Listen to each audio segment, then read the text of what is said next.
Hello বন্ধুরা, কেমন আছেন সবাই? আশা করি সবাই খুব ভালো আছেন। আমি রিয়া। আজ আমি আপনাদের সাথে আমার জীবনের এমন এক গোপন অধ্যায় শেয়ার করতে যাচ্ছি, যা আমি আমার নিজের ছায়া ছাড়া আর কাউকে কোনোদিন বলিনি। এটা এমন একটা গল্প যেখানে পাপ আর প্রেমের সীমানা মিলেমিশে একাকার হয়ে গেছে। গল্পটা শুরু করার আগে আপনাদের কাছে ছোট্ট একটা অনুরোধ। যারা এখনও আমাদের এই চ্যানেলটি সাবস্ক্রাইব করেননি, তারা প্লিজ সাবস্ক্রাইব করে পাশের বেল আইকনটি বাজিয়ে দিন, যাতে আমার জীবনের এই রোমাঞ্চকর গল্পগুলো আপনারা মিস না করেন। চলুন ফিরে যাই সেই বৃষ্টি ভেজা রাতটিতে। সেবার বর্ষাকালটা যেন একটু বেশিই জেঁকে বসেছিল। আমি তখন ভার্সিটির সেকেন্ড ইয়ারে পড়ি। হোস্টেল থেকে ছুটি পেয়ে বড় আপুর বাসায় বেড়াতে গিয়েছি। আপু আর দুলাভাইয়ের সংসার তখন মাত্র ৩ বছরের। আমার দুলাভাই রাশেদ এমনিতে বেশ গম্ভীর এবং দায়িত্ববান মানুষ। আপুকে অসম্ভব ভালোবাসেন সেটা আমি জানতাম, কিন্তু নিয়তি যে আমার জন্য অন্য কিছু লিখে রেখেছিল তা কে জানত। ঘটনার শুরুটা হয় আমার ব্রেকআপের পর থেকে। আমার ৩ বছরের সম্পর্কটা হুট করেই ভেঙে যায়। আমি মানসিকভাবে খুব ভেঙে পড়েছিলাম। আপু অফিসে খুব ব্যস্ত থাকত, তাই বাসায় আমি আর দুলাভাই বেশি সময় থাকতাম। উনি তখন ওয়ার্ক ফ্রম হোম করছিলেন। সেদিন ছিল শুক্রবার, সকাল থেকেই আকাশ কালো করে বৃষ্টি। আপু অফিসের কাজে জরুরি মিটিংয়ে বাইরে গেছে, ফিরতে রাত হবে। দুলাভাই নিজের স্টাডি রুমে কাজ করছিলেন, আর আমি ড্রয়িং রুমের সোফায় বসে জানালার দিকে তাকিয়ে অঝরে কাঁদছিলাম। আমার প্রাক্তন প্রেমিকের কথা মনে পড়ছিল খুব। কিছুক্ষণ পর দুলাভাই কফির মগ হাতে রুম থেকে বের হলেন। আমাকে কাঁদতে দেখে উনি থমকে দাঁড়ালেন। ধীর পায়ে আমার কাছে এসে বসলেন। ওনার গলার স্বরে ছিল গভীর এক মায়া। রিয়া, কি হয়েছে? তুমি কাঁদছ কেন? আমি ওনার দিকে তাকাতেই পারছিলাম না। কান্না লুকানোর চেষ্টা করে বললাম, কিছু না দুলাভাই, এমনি। উনি আমার কাঁধে আলতো করে হাত রাখলেন। সেই স্পর্শে কেমন যেন একটা বিদ্যুৎ খেলে গেল আমার শরীরে। উনি নরম গলায় বললেন, আমি জানি তোমার মন খারাপ। ওই ছেলেটা তোমার যোগ্য ছিল না রিয়া, তুমি হীরা, ও কাঁচের টুকরোও না। ওনার এই কথাগুলো আমার বুকের ভেতর জমে থাকা কান্নাকে বাঁধ মানতে দিল না। আমি হু হু করে কেঁদে ওনার বুকে মাথা রাখলাম।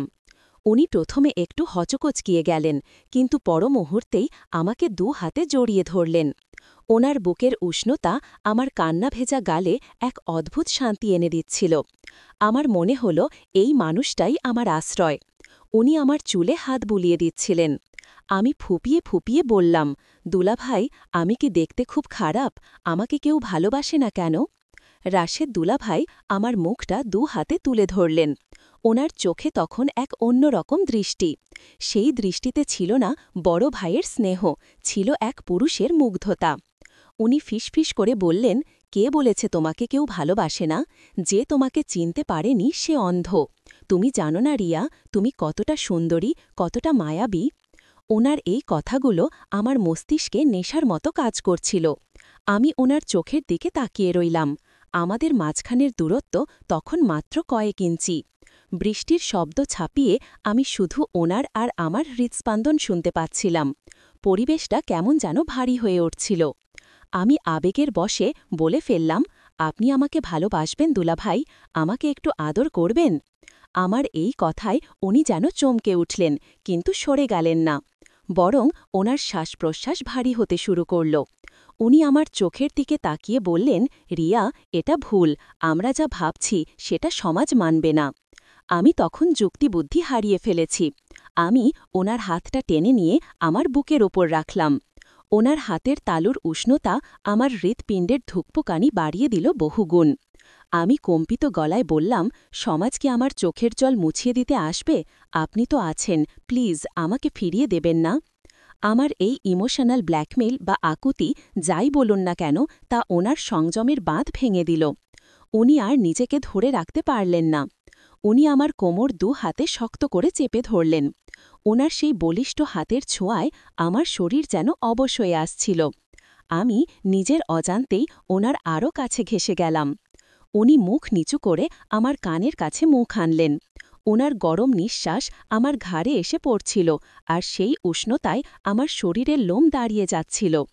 উনি ফিসফিস করে বললেন, তুমি আমাকে পাগল করে দিচ্ছ রিয়া, আমি আর পারছি না। এরপর উনি আমার ঠোঁটে ঠোঁট রাখলেন। প্রথমে আলতো করে, যেন অনুমতি চাইছেন। আমি ওনার গলায় হাত জড়িয়ে ধরলাম, যা ছিল আমার মৌন সম্মতি। সেই মুহূর্তটা ছিল প্রলয়ঙ্করী। বাইরের বৃষ্টির তোড় আর আমাদের ভেতরের ঝড়ের মধ্যে কোনো পার্থক্য ছিল না। সোফাতেই আমি ওনার শরীরের সাথে মিশে যাচ্ছিলাম। ওনার হাতগুলো আমার পিঠ বেয়ে নিচে নামছিল, আর প্রতিটা স্পর্শে আমি শিউরে উঠছিলাম। মনে হচ্ছিল এতদিনের জমানো সব কষ্ট এই একটি মানুষের আদরে ধুয়ে যাচ্ছে। উনি যখন আমাকে পাজাকোলা করে বেডরুমের দিকে নিয়ে যাচ্ছিলেন, তখন আমি ওনার চোখের দিকে তাকিয়েছিলাম। সেখানে কোনো অনুশোচনা ছিল না, ছিল কেবল তীব্র আকাঙ্ক্ষা। বিছানায় শোয়ার পর উনি আমার দিকে এমনভাবে তাকালেন যেন আমাকে গিলে ফেলবেন।